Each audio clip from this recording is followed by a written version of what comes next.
সাপের নাম শুনলেই আমাদের ভয় লাগে, কিন্তু জানেন কি পশ্চিমবঙ্গে আছে কিছু সাপ যারা পৃথিবীর সবচেয়ে মারাত্মক বিষধর সাপের তালিকায় পড়ে। আজকের ভিডিওতে জানবো এমন 5টি ভয়ঙ্কর সাপের গল্প, তো ভিডিওটি অবশ্যই শেষ পর্যন্ত দেখুন। প্রথমেই বলি গোখরার কথা। ফনাতোলা গোখরার ছবি নিশ্চয়ই সবাই দেখেছেন। এরা খুব ভয়ঙ্কর কারণ এদের বিষ সরাসরি আমাদের স্নায়ুতে আঘাত করে। কামড়ালে মানুষ দ্রুত শ্বাস নিতে না পেরে মারা যেতে পারে। তবে গোখরা শুধু তখনই কামড়ায় যখন ওরা বিপদে পড়ে। এবার আসি কালাচের কথায়।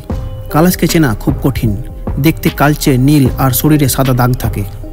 সবচেয়ে ভয়ঙ্কর ব্যাপার হলো এরা সাধারণত রাতের বেলায় কামড়ায়। অনেক সময় মানুষ ঘুমিয়ে থাকতে থাকতে কামড় খায় আর টেরও পায় না, কিন্তু এদের বিষ এত মারাত্মক যে কয়েক ঘন্টার মধ্যেই মৃত্যু হতে পারে। তৃতীয় নামটা হলো চন্দ্রবোড়া। আমাদের মাঠে ঘাটে এই সাপের দেখা মেলে। শরীরে বাদামি রঙের বড় বড় গোল দাগ থাকে। কামড়ের পর প্রচণ্ড ব্যথা শুরু হয়, রক্তপাত হয় আর শরীরের ভেতরে মারাত্মক ক্ষতি করে। পশ্চিমবঙ্গের গ্রামাঞ্চলে এরা সবচেয়ে বেশি দেখা যায়। চতুর্থ সাপ হলো গুণধর। আকারে ছোট হলেও ভীষণ ভয়ঙ্কর। শুকনো মাটি বা বালুর জায়গায় এরা বেশি থাকে। বিপদে পড়লে শরীর ঘষে ঘষে এক ধরনের হিস হিস শব্দ করে। এরা কামড়ালে ভেতরে ভেতরে রক্তক্ষরণ শুরু হয়।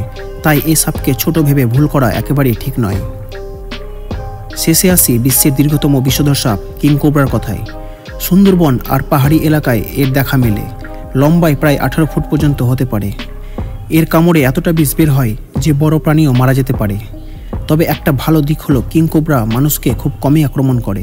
সাধারণত মানুষকে দেখলেই পালিয়ে যায়। এরা হলো পশ্চিমবঙ্গের 5টি সবচেয়ে বিষধর সাপ। তবে মনে রাখবেন, সাপরা কখনো অযথা মানুষকে আক্রমণ করে না। ওরা শুধু আত্মরক্ষার জন্য কামড়ায়। তাই প্রকৃতিকে ভয় নয়, সম্মান করুন।